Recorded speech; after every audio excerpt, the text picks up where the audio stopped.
오늘 아침에 4시 반쯤에 제가 이 자리에 앉았는데 캄캄하죠. 사방이 다 어두운데 그렇기 때문에 이 앞에 제단의 모습이 집중적으로 그것만 보이더라고요. 근데 새삼스럽게 또 하고 감탄했어요. 저 위에 앞에 계신 분은 더 잘 보이겠는데 저 위에 천계라고 하는 것이 보이죠. 밖에서 보면 돔이라고 하는 건데 반원형, 내 안에서 보면 둥근 천계가 보이죠. 그 옛날부터 하늘을 상징하는 걸로 온 우주를 상징하는 걸. 그리고 그 천계를 밑에서 이렇게 그 전체를 이렇게 두르고 있는 가시관이 보이죠. 그러니까 온 하늘에 가시관이 이렇게 제일 높이 떠 있는 모습. 그리고 밑에 이렇게 따로 하늘하고 땅하고를 잇는 다리처럼 그 가운데 예수님의 십자가가 보이죠. 그 십자가가 깜깜할 때는 이 윤곽이 이렇게 환히 드러나 보이더라고요. 십자가만 보이더라고요. 그리고 이 감실도 다른 건 안 보이고 지금 빨갛게 보이는 유리와 그거 보이죠?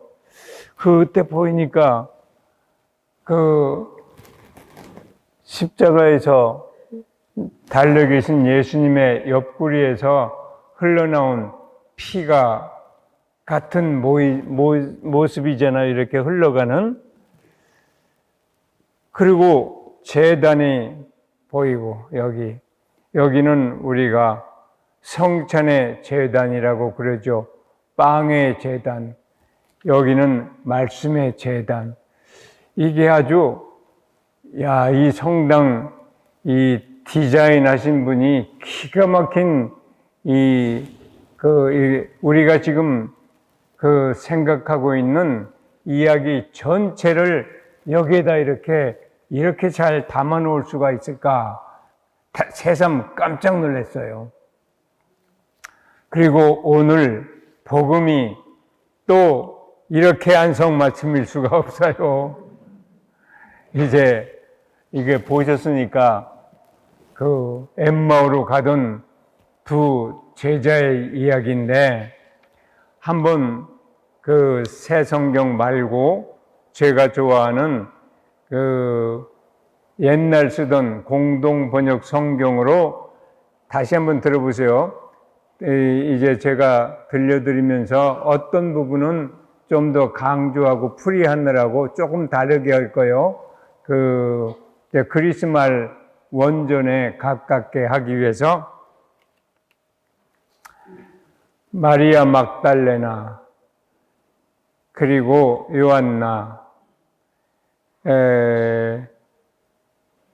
그리고 야고보의 어머니 마리아 이분들이 그날 안식일 다음 날 예수님 돌아가신고 이제 묻고 나서 지금 우리가 말하는 일요일이요. 안식일 다음 날 동이 채 트기도 전에 무덤으로 갔는데 이제 그 도롱 굴려나고 뭐 그런 얘기를 이제 사도들한테 전하니까 사도들은 여자들의 이야기가 부질없는 헛소리려니 생각하고 믿지 않았다.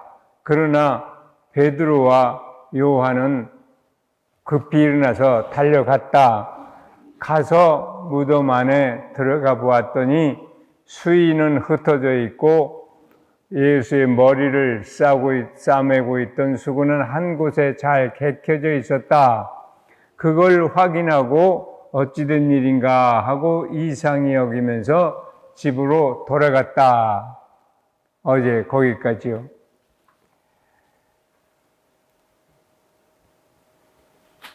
그런데 그 사람들이 다 거기까지 확인하고 돌아간 다음에 거기 모였던 사람들 중에 두 사람이, 여기서부터가 이제 오늘 우리가 듣는 그 부분이죠. 거기 모였던 사람 중에 두 사람이 예루살렘에서 한 30리쯤 떨어진 엠마오라는 동네로 걸어가면서, 엠마오는 옛날에 온천이 많았대요.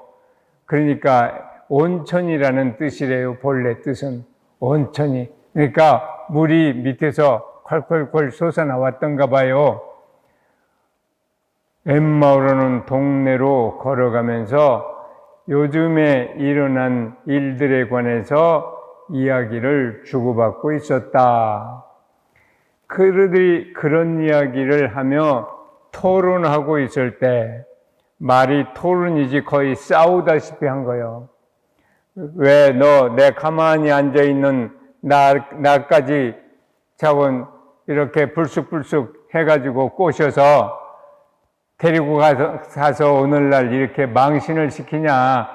우리 고향 마을에 들어가면 이게 무슨 꼴이냐. 너 이상한 사람 따라갔다더니 아닌 게 아니라 꼬라지가 그렇게 해가지고 왔냐. 너도 같이 미친놈이지. 그런 이야기를 들을 수밖에 없는 심정으로 다시 집으로 돌아가는 중인 거예요. 엠마오 사람이었던가 봐요. 이 두 제자는 특별히. 그들이 그런 이야기를 하고 토론하고 있을 때 예수께서 그들에게 다가가서 나란히 걸어가셨다. 나란히 걸어가셨다. 이 나란히 함께 걸어가시는 것을 시노도스라고 그러죠. 시노드. 지금 교황님 시노드. 함께 나란히 걸어가는 모습으로 교회를 바꾸자. 이제 그걸 일단은 완성시켜 놓고 엊그제 돌아가신 거예요. 예수께서 그들에게 길을 걸으면서 무슨 이야기들을 그렇게 하고 있어? 하고 물으셨다. 길을 걸으면서, 인생은 어차피 길을 가는 도중에 있어요. 누구나 인정하든 말든 의식하든 길을 걸으면서 무슨 이야기들을 그렇게 하고 있어? 가면서 길을 걸으면서 할 수 있는 가장 중요한 이야기예요, 지금. 그러죠? 그러자 그들은 침통한 표정인 채 걸음을 멈추었다. 침통한 표정인 채. 무언가가 근본적으로 지금 실패한 거예요. 실패 중에서도 이런 실패가 없어요. 낭패. 인간적으로도 이제 고향에 돌아가면 사람들 웃음거리가 될 거예요. 너 이상한 사람 하나 따라가더니 결국 내 신세도 그렇게 되었구나. 그리고 클레오파라는 사람이 나서서, 클레오파, 이 사람 이름도 잘 기억해둬야 돼요. 클레오파. 요한복음 19장에 보면 예수의 십자가 밑에는 그 세 여인이 있었는데 예수의 어머니와 이모와 클레오파의 아내 마리아와 막달라 여자 마리아가 서 있었다. 그러면 네 사람이죠. 그런데 이모와 클레오파의 아내 마리아와 이렇게 번역할 수도 있고 이모인 클레오파의 아내 마리아라고 번역할 수도 있는 거예요. 그렇게 번역하면 세 사람이요. 십자가 아래에 있는 여인은. 그리고 셋이 다 마리아요. 그것도 참 묘하죠. 셋이 다 마리아요. 예수의 어머니 마리아, 이모 마리아, 막달라 여자 마리아. 이것도 굉장히 의미가 있어요. 그 클레오파가 나서서 말하기를, 당신 뒤에는 예루살렘에 있고 앞에는 엠마오로밖에 없으니까 저 뒤에서 오는 것으로 봐서 당신 틀림없이 예루살렘에 머물러 있는 사람인데, 예루살렘에 머물러 있던 사람으로서 요즘 거기에서 며칠 동안에 일어난 일을 모르다니, 그런 사람 말고, 그런 사람이 당신 말고 또 누가 있겠습니까? 이것도 해학이라고 그러죠. 웃음거리, 휴머 치고 이렇게 지독한 휴머는 없어요. 그 사건의 주인공을 두고 그 사건을 모르는 단 한 사람이라는 거예요. 주인공을 두고. 다른 사람은 다 아는데 그 사람만 모른다는 거예요. 그러니까 예수님, 그 무슨 일인데요? 하고 그러시는 거예요. 그러니까 이제 대답하죠. 나자렛 사람 예수에 관한 얘기요. 그 일이요. 그분은 하느님과 백성들 앞에서 그 하신 일과 말씀에, 항상 하느님이 하시는 일은 일과 말씀을 같이 보여주는 거예요. 일은 보는 거고 말씀은 그것의 의미를 해설해 주는 거니까, 하신 일과 말씀에 놀라운 능력을 보이신 예언자였습니다. 그런데 우리 대사제들과 우리 그 지도자들은 간단히 말해서 국회의원, 의원이라는 말이에요. 그때 의회원이라는 말이에요. 원로라는 말로 번역했지만 그게 그 말이에요. 우리 지금도 영국 같은데 그 상하원, 미국도 상원이 됐잖아요. 상원을 세나투스라고 그러는데 그게 나이 많은 사람들이라는 말이에요. 원로. 지금도 그 표현을 그대로 쓰는 거예요. 대사제들과 원로들이 그분에게 늘 사형에 언도하고, 그렇게 해서 관원에게 넘겨서 사형 선고를 받아 십자가형에 처하게 했습니다. 우리는 그분이야말로 이스라엘을 구해 주실 분, 이제 우리의 글에도 나올 고엘이라는 거예요. 고엘. 이스라엘을 구해 주실 분이라고 희망을 걸고 있었습니다. 그런데 그분은 이미 처형을 당하셨고, 더구나 그런 일이 있은데도 사흘째나 됩니다. 오늘날도 돌아가시면 사흘 기다렸다가 그 장사를 지내잖아요. 100만 분의 1의 가능성도 다시 살아날 가능성이 있으니까. 우리 신분 중에 한 분도 그런 분이 계세요. 저 영안실로 이렇게 모시고 들어가는 도중에 깨어나가지고 다시 그 뒤에 수십 년을 더 사셨어요. 좌우간. 그런 일 있을 수 있으니까. 그런데 그 사흘이 지났다, 그런 얘기요. 근데 얘기가 거기에서 그치지 않고, 근데 우리 중에 몇몇 여인이 우리를 깜짝 놀라게 했습니다. 그들이 아직 아침 새벽에 무덤에 가보았더니 그분의 시체가 없어졌더랍니다. 그래서 우리 동료 중에 몇이 이제 거기 가보았더니 여인들의 말 그대로였는데 다만 그분을 보지는 못했습니다. 여기까지 듣고 계시던 분이 이제 말씀하십니다. 당신들은 어찌 그렇게 머리가 안 돌아갑니까? 예언자들이 말한 그 모든 것을 믿기가 그렇게나 어렵습니까? 그리스도, 메시아는 본래 영광을 차지하기 전에 그런 고통을 겪어야 하는 것이 아니었습니까? 하며 모세의 율법서와 예언서를 비롯해서 성서 전체를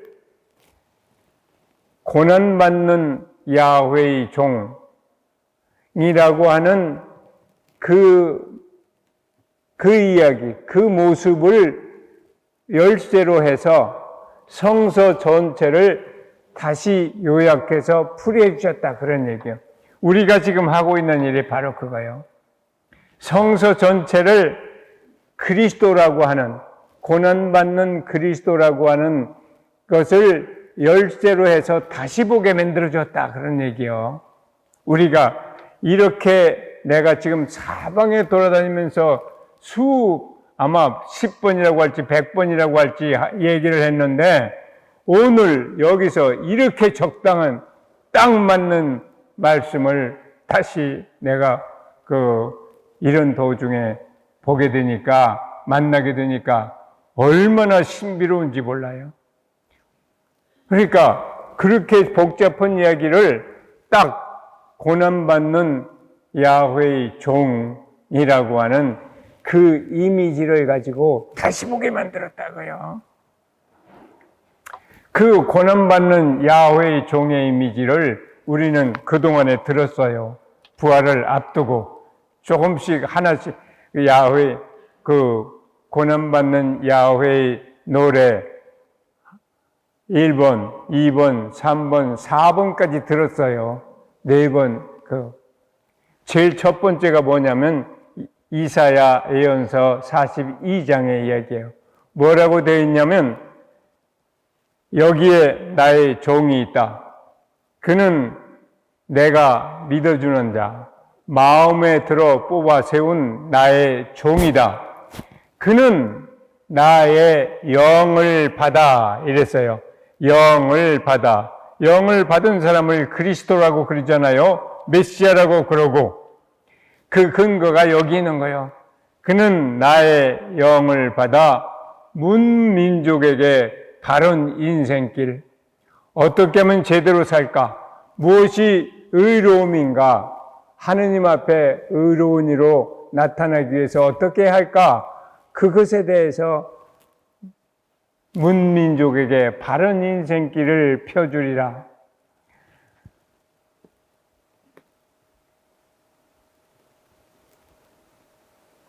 갈대가 부러졌다 하여 잘라버리지 아니하고, 여기 상처나고 고장나고 죄 짓고 더러워졌다고 해서 싹 없애는 것이 아니라, 갈대가 부러졌다 하여 잘라버리지 아니하고, 심지가 깜빡거린다고 해서 이제 저 불꽃은 사라지고 빨갛게 심지만 남은 거예요. 그거 다시 타오르는 일은 절대로 없어요. 보통 상식으로는. 그렇다고 해서 등불을 완전히 꺼버리지 아니하며 성실하게 바른 인생길만 펴리라. 그는 기가 꺾이거나 용기를 잃는 일 없이 끝까지 바른 인생길을 세상에 펴리라.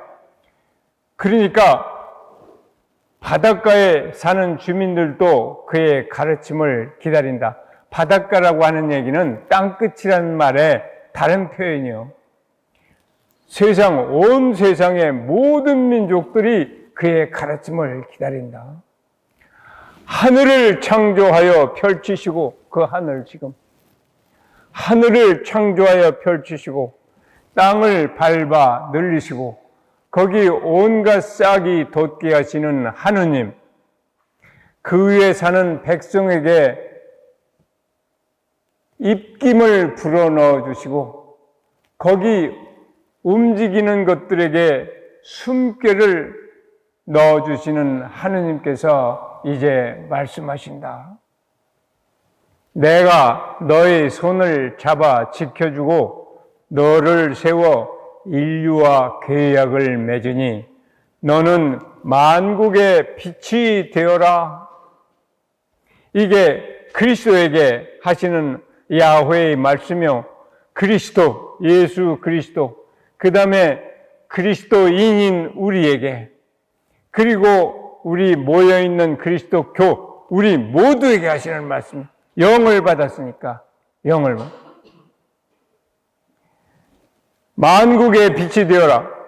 소경의 눈을 열어주고, 빛이 되려면 가장 중요한 것은 볼 수 있게 해야 되니까 소경의 눈을 열어주고, 감옥에 갇혀있는 이를 풀어주고, 영창 속에, 캄캄한 영창 속에 묶여있는 이들을 놓아주어라.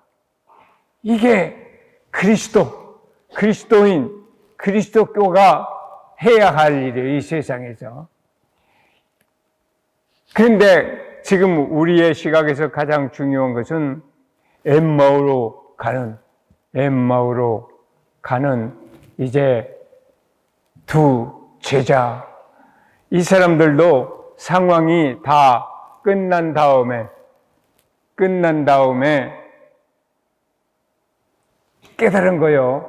차츰 부활한 그날 예수님을 바로 만난 사람은 없어요. 그 뒤에 차츰 깨닫는 거지. 우리가 지금 그런 과정을 겪고 있듯이 차츰 예수님 부활하셨다고 하는 것은 중요하지만 우리 인간적으로는 부활하신 예수님을 속 깊이 만나는 것이 중요하니까 엠마오로 가던 두 제자 이야기가 오늘 이렇게 복음으로 나오다니 이렇게 땅 맞을 수가 없어요. 하신 일은 글쎄 우리가 하는 성서 구약이고 신약이고 간에 전체를 다 뭉뚱그려서 한 줄로 이렇게 고속도로 같이 한 줄로 세울 수 있는 그 이야기로 바꿔서 해설해 주니까 이 사람들이 나중에 어떻게 돼요? 예수께서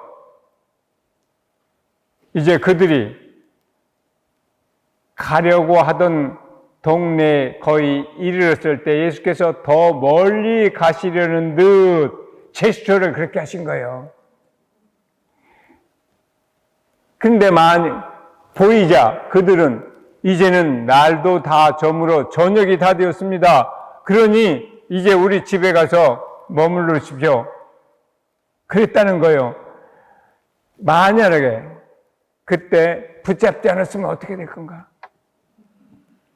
붙잡지 않았으면 영원히 그 귀에 다시 오지 않았을 거예요. 그러니까 예수님이 왜 그런데 나 너희 집에 가서 좀 하룻밤 묵자, 저녁이 다 되었지 않냐, 그렇게 하실 수도 있었는데 왜 더 가시려는 듯 보이나? 붙잡고 말고는 우리의 자유니까. 두 아들의 비유에서 우리가 확인했지만 예수님 스스로 이렇게 됐으면 끝까지 붙잡는 그 자유를 행사할 수 없으니까 몸뚱이로는 아버지 집에 있으면서도 차라리 저 멀리 갔던 둘째 아들이 진짜 아들이 되어서 돌아왔을 때에도 큰아들은 그냥 종이요. 아들이 아니라 그런 일이 벌어질 거니까. 붙잡고 말고는 우리의 자유에 들어있으니까. 그러니까 이놈들이 안 잡으면 어떨까? 예수님이 마음이 억만배나 더 졸여요. 그런데 이 사람이 잡은 거예요. 얼마나 내심으로 기뻤었게요. 그러니까 그 집에 들어갔어요. 들어가서 식탁에 앉아서 빵을 들고 감사의 기도를 들으신 다음 떼어서 나누셨어요. 그러자 그들은 눈이 열려서 예수를 알아보았는데 예수의 모습은 이미 사라지고 없었다. 이게 딱 우리가 하는 일이 그거예요. 여기서 길에서 그분이 그러자 그들이 이제 다시 회상하는 거예요. 그분이 길에서 우리에게 말씀하실 때나 성서를 설명하실 때 우리의 마음이 얼마나 뜨겁게 불타올랐던가. 그랬다는 거 아니야? 그러니까 우리가 지금 엠마오로 가는 제자들의 이야기를 영원히 세상 끝날 때까지 반복하는 거예요. 여기서는 그 이야기를 듣고, 그러죠. 말씀의 재단이니까 그분의 이야기를 듣는 거예요. 그리고 저기서는 성찬 빵의 식탁이니까, 여기는 말씀의 식탁. 왜 식탁인가? 말씀도 빵이니까. 저기는 진짜 빵의 식탁이니까 빵. 여기서 듣고 다음에 빵을 쪼개서 나누니까 눈이 반짝 열려서 알아보았는데, 알아보자마자 이분은 안 계셔요. 없어졌어요. 왜? 그러니까 지금도 나타나실 일 있으면 당신 안 나타나시고 엄마만 보내요. 그러니까 여기저기 성모님 바른 얘기는 많지만 예수님 바른 얘기는 없잖아요. 나타나시면 어떻게 될 건가? 똑같이 십자가에 다시 바뀔 거예요. 그래, 할 필요가 없어요. 한 번이면 충분해.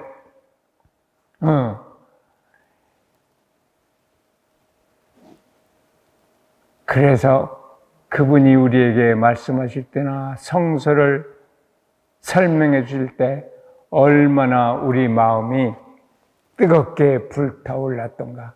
여기서 뜨겁게 불타올라야 저기서 하는 일이 의미를 띠어요. 빵을 나눈다. 무슨 말이겠어요? 여기서만 나누고 말면 안 되죠. 이제 가서 나누라 그거예요. 우리가 가지고 있는 거 모든 거, 그것이 뭐든지 상관없어요. 돈 없어도 상관없어. 오늘 베드로 그러잖아요. 나 은이나 금 없어. 근데 나에게 있는 것을 당신에게 주겠어. 있는 거 주면 되는 거예요. 있는 거 뭐냐? 나자렛 예수의 이름, 그거 하나 나에게 있는 거예요. 나자렛 예수의 이름. 그 이름으로 일어나시오.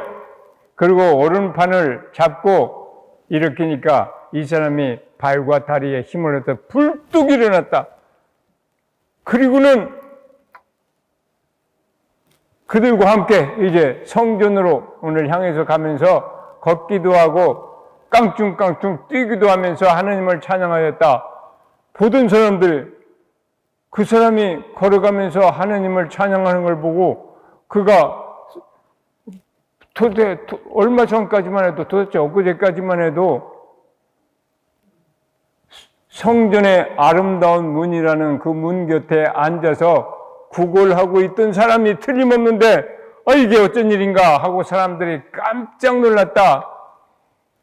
사람들의 마음이 깜짝 놀라고 폭풍이 일고 지진이 일어나고 거기서부터 새로운 역사가 시작되는 거예요. 거기서부터. 그러니까 나에게 은인도 금도 없소. 그러나 나에게 이것은 있어. 있는 걸 당신에게 주겠어. 그렇잖아요. 은, 금 있으면 그것도 주고, 줄 수 있는 것. 없으면 없어도 좋다고요. 불교도 무죄출지라는 것은, 불교도 돈 하나도 없어도 7가지 줄 수 있는 것이 있다. 뭐냐? 얼굴만, 아주 밝은 얼굴만 가지고도, 안녕하세요. 얼굴 벌써 안녕하세요 했으면 입으로 줬지, 얼굴로도 줬지. 친절한 눈빛만 보내도 이걸로도 줬지. 벌써 이것 가지고 3개 줬잖아요. 좋은 자리에 있으면, 여기 앉으세요. 제가 앉아있었던데, 어떤 분, 저 버스를 타거나, 지하철을 타거나, 어디를, 그것도 벌써 줬어요. 줄 수 있는 것이 하나도 없을 만큼 그렇게 가난한 사람은 이 지상에 없다. 그래. 뭐든 줄 수 있는 것이 하나도 없다. 그런 사람은 하나도 없다. 그래. 그리고 남에게서 받지 않아도 될 만큼 그렇게 큰 부자도 이 세상에 하나도 없다. 그래. 아무리 큰 부자라도 남한테 받지 않으면 안 되는 것이 꼭 있게 돼 있어요. 이게 왜 이렇게 됐나? 서로 주고받으라고. 서로 주고받으면 하나가 100만 원이 있다. 그러면 10,000원씩 하나씩 나눠준다. 그 사람 옆에 준다. 또 준다. 줄다 할 때마다 이 경제 규모라는 것은 가만 놔두면 100만 원이니까 100만 원으로 있고 옮겨갈 때마다 이쪽으로 온 거야 200만 원 되고 저쪽으로 300만 원 되고 100만 원을 100사람이 나누면 얼마요? 1000만 원. 억이 되는 거예요. 1000사람이 나누면 10억이 되고. 그 경제라는 게 지금 우리 그 경제 이론 속에 그렇게 되어 있잖아요. 가만 놔두면 100만 원밖에 없어요.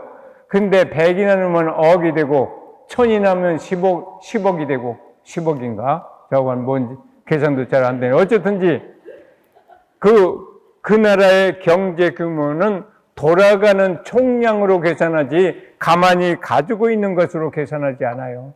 지금 우리나라 경제가 어느 정도냐 하면 그 총량이 어떤가? 돌아가는 거. 저건 엠마오의 제자의 이야기. 결국 이 이야기 하자는 얘기예요. 무슨 말을 해도. 이제는 이거 읽어봅시다. 자, 보세요. 무엇보다도 저 차례를 보셔야 돼요. 차례. 그게 여러분들이 가지고 계신 이 지도를 글로 적어 놓은 거니까 차례. 머리말, 그 다음에 이스라엘 백성과 희년 예수님의 나자렛서는 엇갈린 평가, 땅은 남의 것이 되고 사람은 노예로 전락했는데 어떤 메시아인가? 새로운 시작, 살리는 힘과 새로운 생명을 위한 음식, 자유를 얻으려면 죽음의 세력을 꺾고 그리스도인 신앙의 표지, 언제나 더 높은 곳을 향하여 등등. 그 요약과 결론까지. 이제 이게 결국은 사람은 먹어야 사르니까. 그러죠? 사람은 먹어야 사르니까 제일 중요한 것은 빵이요. 사람에게. 중요한 건 빵이요. 다른 말로 하면 은과 금이요. 돈이요. 돈이요. 저것만큼 중요한 것이 없어요. 그러니까 사람들 돈 벌려고 그냥 목숨 내놓는 것 말고는 다 하죠. 목숨을 내놓버리면 먹을 입도 없으니까 아무리 벌어봐야 의미도 없으니까. 그런데 베니스의 상인에서 나오는 이야기가 있죠. 그 유대인 돈을 너무 좋아하니까 누가 저 사람 금을 이만큼 큰 놈을 내놓고 이거 당신 목하고 나하고 바꿀까? 당신 목을 나한테 주면 내 금 이거 다 줄게. 그러니까 아이고 금은 너무나 욕심나고 목숨이 또 없어지면 그거 또 있어봐야 아무 소용도 없고 생겼었고 그러니까 생각 끝에 뭐라고 대답하냐? 그 금 반만 주고 내 목도 반만 잘라. 그렇게 좋아하잖아요. 구약 성서의 황금 송아지 이야기는 그때 얘기가 아니라 지금은 그보다 100배, 1000배나 더해요. 온 나라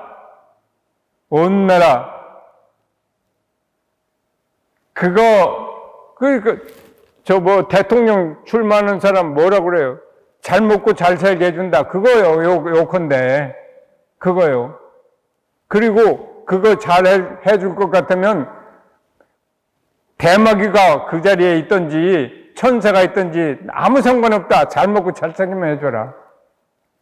그러니까 대마귀를 거닐고 나타났던 사람을 또 그 자리에 앉히지. 대마귀 탈을 쓰고 나타난 사람. 어쨌든지 저건 그래요. 그런데 사람은 먹어야 사는 것은 사람뿐 아니라 개, 돼지도 먹어야 사는 건 마찬가지요. 그러니까 사람은 거기다가 또 하나를 먹어야 살아요. 그 점에서 사람하고 개, 돼지하고 차이가 생기죠. 그게 뭔가? 일반적인 말로 하자면 또 하나 있어야 사는 것은 그게 자유요. 자유요.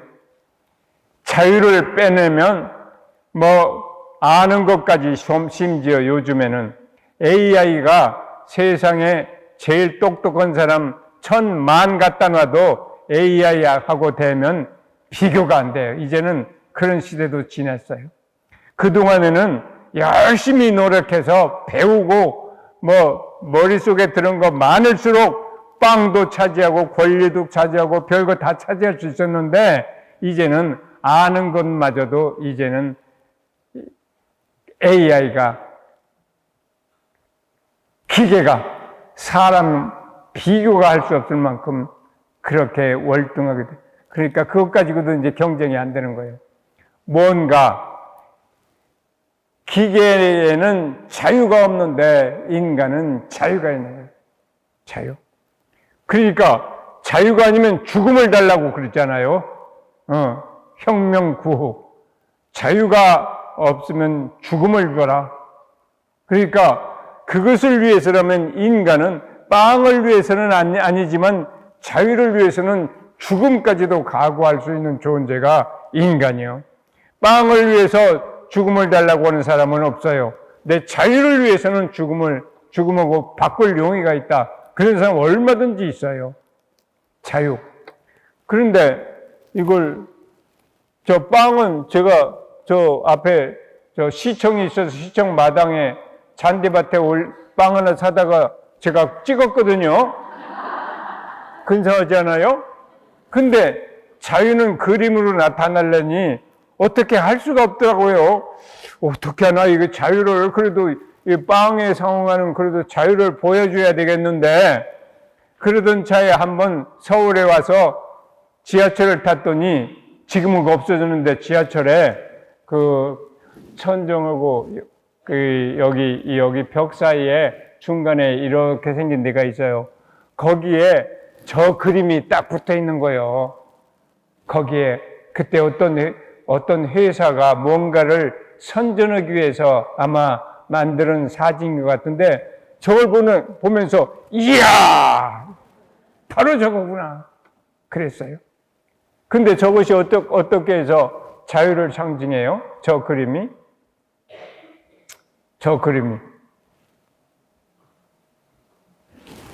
저 애가 예쁜 애가 손가락으로 뭘 이렇게 가리키죠? 잘 보세요 여러분들 그림. 그리고 앞에 병정이 있죠? 꼬마 병정 장난감. 근데 그 병정도 손가락으로 뭘 가리키죠? 똑같이 가리켜요.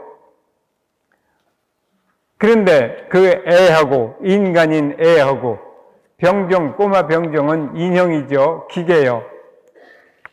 차이가 있어요. 똑같이 손가락으로 가리키는데 뭐가 차이가 있어요? 뭐가 차이가 있어요?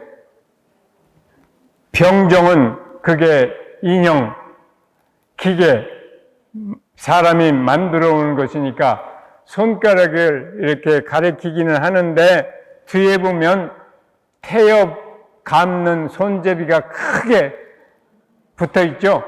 그러니까 태엽으로 사람의 태엽을 감으면 그것이 풀어질 때까지만 손가락을 이러다가 다 풀어지면 그러니까 이건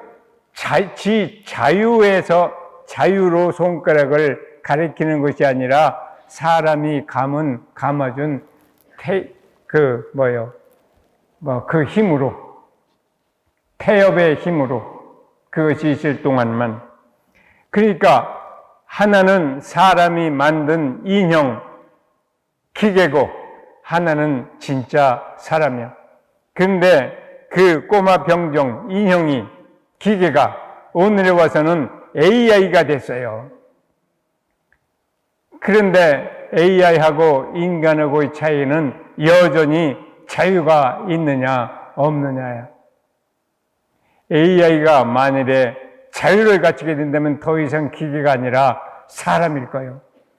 거기다가 아는 것은 우리하고 비교할 수 없을 많으니까 그렇게 되면 진짜로 인류는 핵무기가 문제가 아니라 이것이 억만 배나 더 위험한 존재가 될 수 있을 거예요.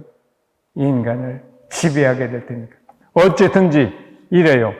그러니까 인간에게는 자유가 그리고 빵, 이 두 가지가 결정적으로 중요한 가치요. 그런데 우선 이걸 이렇게 보자면 출애굽, 지금은 뭐라고? 저건 에집트에서 왜 빠져나와야 되냐? 거기 처음에 들어갈 때는 아주 당당하게 왕족 같은 대우를 받으면서 들어갔어요. 그러죠. 요셉이 거기서 둘째가는 아주 그 파라오 다음 가는 높은 지위에 올랐으니까 꿈 때문에. 그런데 세월이 가면서 그 왕도 사라지고 옛날 기억도 가물가물해지고 그러니까 다시 노예가 됐단 말이에요. 그래서 노예의 처지에서 벗어나기 위해서 이제 출애굽 사건이 벌어지고 그러는 과정에서 홍해 바다도 가르고 그 사막 40년 동안이나 여행을 하고 그런 끝에 이제 약속의 땅으로 가게 되는 건데 결국은 우리의 이런 시각에 맞춰서 보면 출애굽 사건은 뭘 하자는 거냐? 잃어버린 자유를 찾고 잃어버린 땅을 찾자는 얘기죠. 내 땅을 가지고 살 수 있게 자유인으로서. 그리고 신화의 계약이라고 하는 것, 옛 계약. 이제 이렇게 할 때마다 우리는 예수님 시대를 생각하면서 옛 계약 그러면 새 계약을 생각해야 되죠. 근데 우선은 여기 지금 구약 시대니까 옛 계약 뭐 하자는 거냐? 인간에게 자유를 주고 인간에게 본래의 땅을 차지하게 하기 위해서 그 얻은 자유와 얻은 땅을 잘 보존하고 누리려면 어떻게 해야 하나 하는 그 가이드라인을 준 거예요. 계약이라는 게, 계약 문서, 그 조약이라는 게. 그렇지 않으면 너희 다시 노예가 되고 다시 땅을 잃어서 옛날 이집트에서 살던 그런 상황 속으로 다시 돌아간다. 그렇게 하지 않으려면 이 가이드라인을 지켜라. 그런 거예요. 위험한데 저 낭떠러지 있으면 거기다 가드레일을 세우잖아요. 그거 똑같아요. 사람들 애먹이자는 게 아니라 다시 거기 떨어지지 않으려면 이걸 지켜라, 명심하라. 그런 얘기예요. 그래서 약속의 땅을 향해서 이제 갔다. 그런데 가서 계약을 위반했다. 하지 말라는 짓을 했다. 별 수 없이 다시 옛날 상황으로 그 이집트에서 살던 때와 비슷한 상황으로 들어갈 수가 밖에 없었다. 그래서 이걸 어떻게 하나? 안식년 제도를 두어서 민의로 말하자면 다시 그것을 조금이라도 더 회복하게 만들었다. 나중에 희년 제도를 두었다. 안식년은 7년마다 한 번 오는 건데 안식년을 또 안식년 그러니까 7 곱하기 7 49년 그 다음에 50년마다 한 번씩 희년을 설정해서 적어도 이 정신적으로는 그 희년이 되면 옛날 잃었던 땅을 다시 그하러 가고 누구의 종살이를 하던 사람이라도 다시 거기 들어가서 자기의 땅에서 자유를 가지고 살게 하는 조치를 하느님이 마련해 주셨다. 희년이라는 것은 본래 그런 얘기니까. 그런데 예수님 오시던 시대의 상황이 어땠는가? 이번에는 자기들이 어디로 가지도 않았는데 앉은 자리 그 자리에서 땅을 뺏기고 앉은 자리 그 자리에서 자유를 뺏겨서 다시 가만히 앉아서 자기도 모르는 사이에 땅도 뺏기고 자유도 뺏겨서 이집트 상황으로 또 떨어졌다.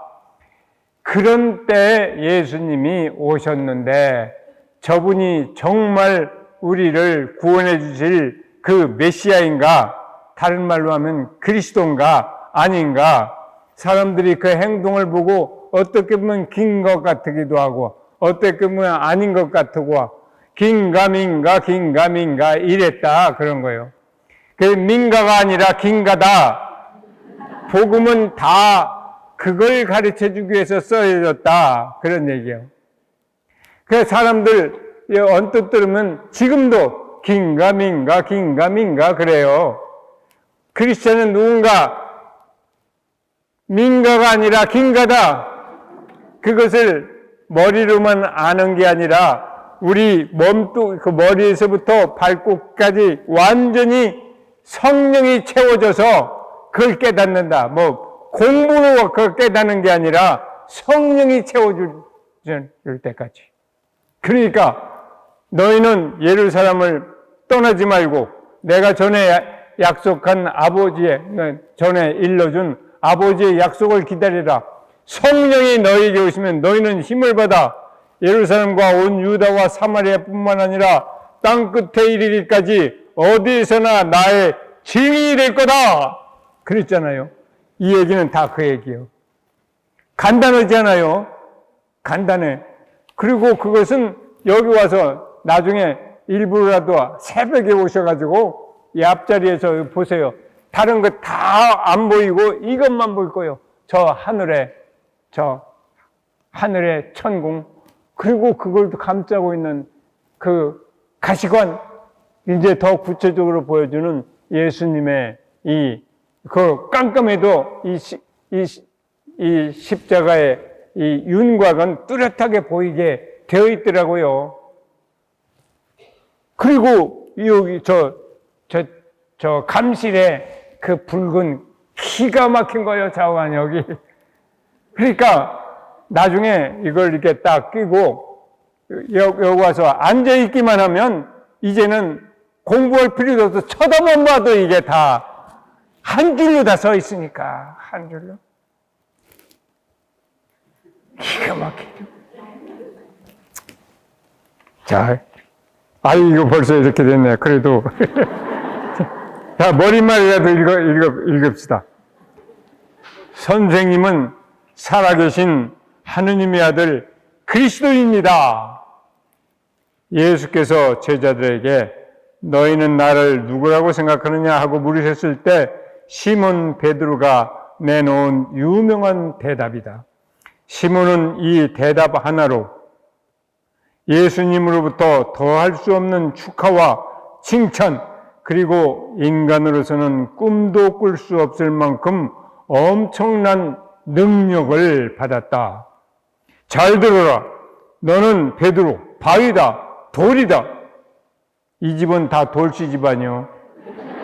예수님은 집 짓는 자들이 버린 돌이 모퉁이의 머릿돌이 되었다는 바로 그 돌이고, 그러니까 수제자도 돌이고 신자는 다 돌이요. 너희는 하느님의 집을 짓는 살아있는 돌이 되어야 한다. 그러잖아요. 우리 다 돌씨 집안이요. 아인슈타인, 그 유명한 아인슈타인, 무슨 소리야? 돌멩이 하나라는 뜻이지. 아인, 하나, 슈타인, 돌 좋아하는 백성이요, 우리. 또 나는 너에게 하늘나라의 열쇠를 주겠다. 네가 무엇이든지 땅에서 매면 하늘에도 매일 것이며 땅에서 불면 하늘에도 풀려 있을 것이다. 예수를 그리스도라고 고백하는 이 믿음은 교회라는 건물을 떠받치고 있는 반석, 곧 바위다. 교회의 반석인 시몬 베드로의 뒤를 이어 우리도 같은 믿음을 고백하기 때문에 우리는 그리스도인이고 우리가 믿는 종교는 그리스도교이다.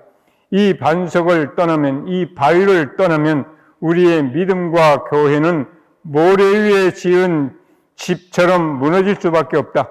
그렇기 때문에 그리스도라는 말이 지닌 뜻을 정확히 깨닫는 일은 신앙인으로서 죽음과 삶이 걸린 문제다. 그런데 이 말을 제대로 알아듣기 위해서는 먼저 구약성서에 나타나는 희년과 그것을 둘러싸고 형성된 당시 사람들의 생각을 정확하게 이해해야 한다. 오늘은 여기까지 하고 나머지 읽고 오세요. 예.